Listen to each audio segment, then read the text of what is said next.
So what I'm doing right now, I'm taking the header bolts out so I can get the pipes out the way so I can take the transmission out. I've been soaking them for a whole week with PB Blast. A whole week letting it run.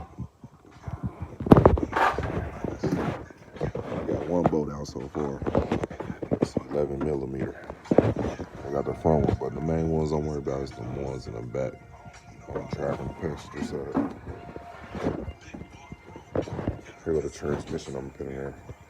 Yeah. It's a 700 R4. And when I got in there, it was a TH350.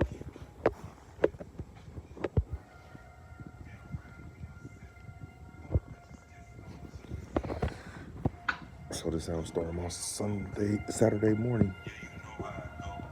6:54.